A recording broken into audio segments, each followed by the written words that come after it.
Trastorno de pedofilia. Criterios diagnósticos. A. Durante un periodo de al menos 6 meses, excitación sexual intensa y recurrente derivada de fantasías, deseos sexuales irrefrenables o comportamientos que implican la actividad sexual con uno o más niños prepúberes, generalmente menores de 13 años. B.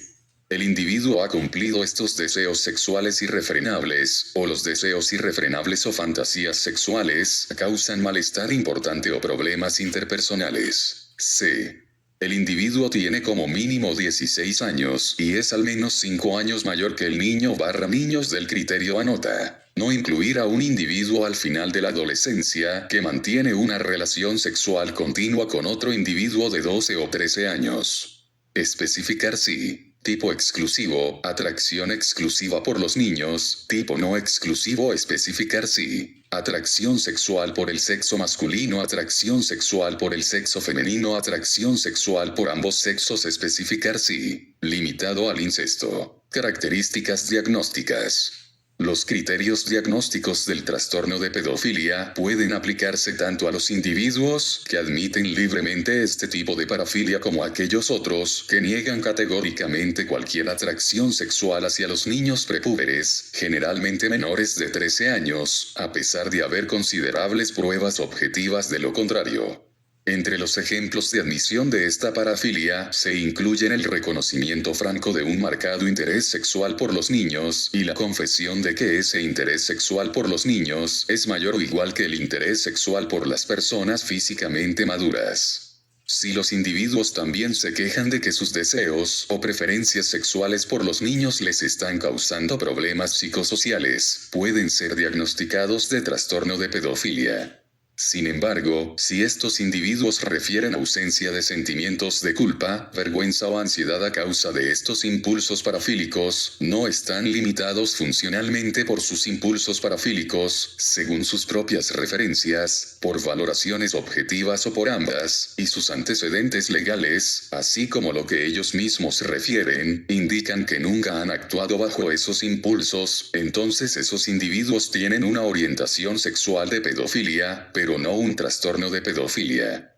Entre los ejemplos de individuos que niegan la atracción por los niños, están los que se sabe que se han acercado a varios niños con intenciones sexuales en diferentes ocasiones, pero niegan cualquier deseo irrefrenable o fantasía sobre comportamientos sexuales con niños, y refieren además que dichos episodios, descritos de contacto físico, fueron todos no intencionados y no sexuales.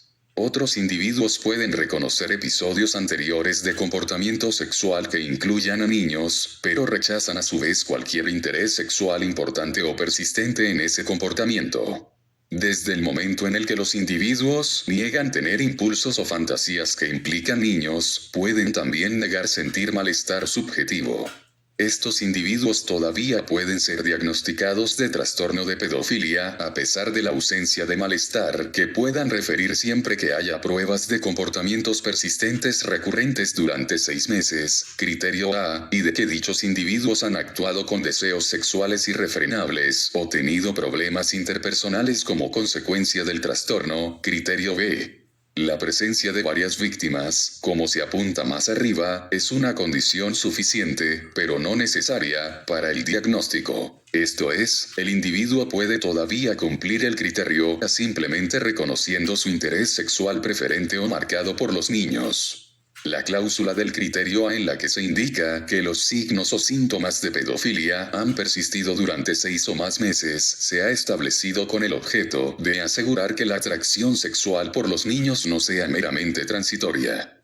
Sin embargo, el diagnóstico puede realizarse si hay signos clínicos de persistencia continuada de la atracción sexual hacia los niños, incluso si la duración de 6 meses no puede determinarse de forma precisa. Características asociadas que apoyan el diagnóstico: el uso frecuente de pornografía en la que aparezcan niños prepúberes es un indicador útil para el diagnóstico del trastorno de pedofilia.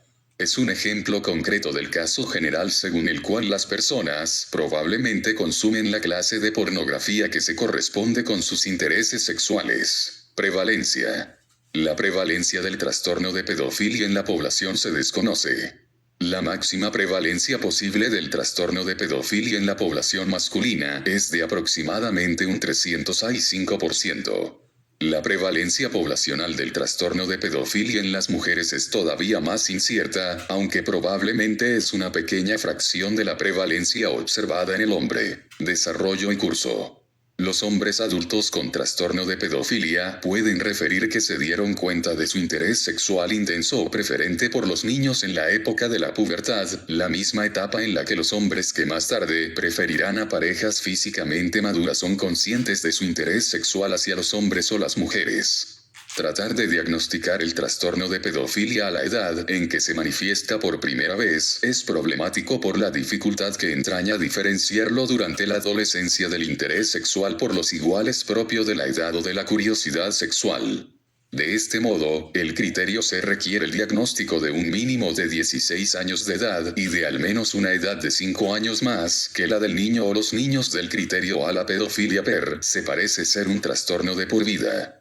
Sin embargo, el trastorno de pedofilia incluye necesariamente otros elementos que pueden cambiar durante el tiempo con o sin tratamiento. Malestar subjetivo, por ejemplo.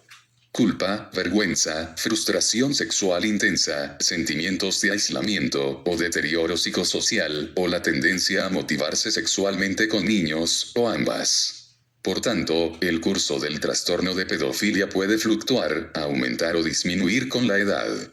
Los adultos con trastorno de pedofilia pueden referir que ya eran conscientes de su interés sexual por los niños antes de que se iniciaran sus comportamientos sexuales en relación con ellos o de autoidentificarse como pedófilos. El aumento de la edad es probable que disminuya la frecuencia de los comportamientos sexuales con implicación de niños, como sucede en otros comportamientos sexuales normofílicos y parafílicos. Factores de riesgo y pronóstico. Temperamentales.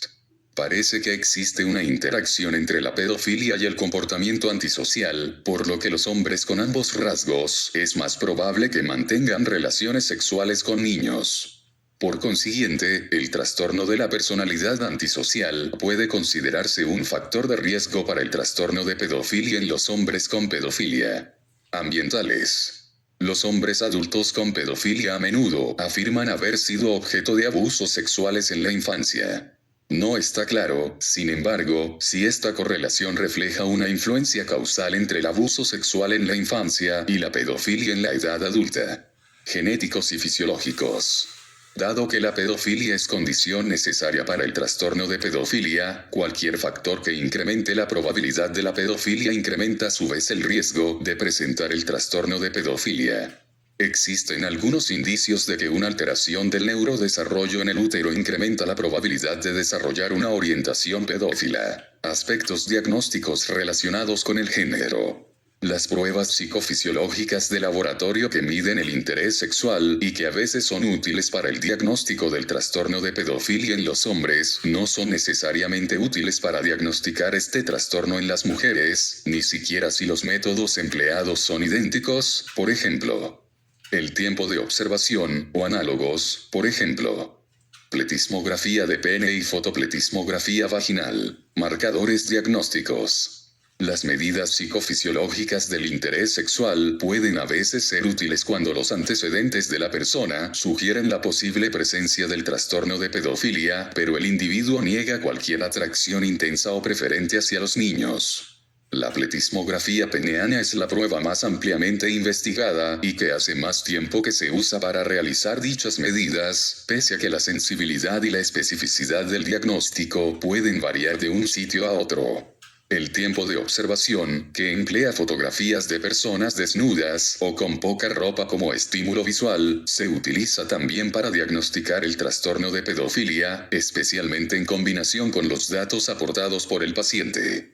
Sin embargo, los especialistas en salud mental de Estados Unidos deberían ser conscientes de que la posesión de esa clase de estímulos visuales, incluso a efectos diagnósticos, puede violar la ley americana sobre posesión de pornografía infantil y llevar al profesional de salud mental a ser objeto de un juicio penal. Diagnóstico diferencial. Muchas de las afecciones que podrían ser diagnósticos diferenciales del trastorno de pedofilia también se presentan en ocasiones como trastornos comórbidos. Así pues, por lo general es necesario evaluar los signos del trastorno de pedofilia y de otras posibles afecciones por separado. Trastorno de la personalidad antisocial. Este trastorno incrementa la probabilidad de que una persona en principio atraída por el físico maduro se acerque a los niños en una o varias ocasiones aprovechando una relativa disponibilidad. El individuo a menudo muestra otros signos de este trastorno de personalidad, como transgresiones recurrentes de la legalidad, trastornos por consumo de alcohol y de sustancias. Los efectos desinhibidores de la intoxicación pueden también incrementar la probabilidad de que una persona a la que atraiga el físico maduro se acerque sexualmente a un niño. Trastorno obsesivo compulsivo. En ocasiones hay individuos que se quejan de pensamientos egodistónicos y preocupación por una posible atracción hacia los niños. Las entrevistas clínicas generalmente revelan una ausencia de pensamientos sexuales relacionados con niños durante los estados más elevados de la excitación sexual, por ejemplo, cuando se acercan al orgasmo durante la masturbación, y a veces se añaden ideas sexuales egodistónicas intrusivas, por ejemplo, preocupaciones sobre la homosexualidad. Comorbilidad. La comorbilidad psiquiátrica del trastorno de pedofilia incluye los trastornos por consumo de sustancias, los trastornos depresivo, bipolar y de ansiedad, los trastornos de personalidad antisocial y otros trastornos parafílicos. Sin embargo, los hallazgos relativos a los trastornos comórbidos se basan en gran medida en individuos condenados por agresiones sexuales a niños, casi todos hombres, y no deben ser generalizables a otros individuos con trastorno de pedofilia, por ejemplo. Los individuos que nunca se han acercado sexualmente a niños, pero que cumplen los criterios diagnósticos del trastorno de pedofilia sobre la base del malestar subjetivo.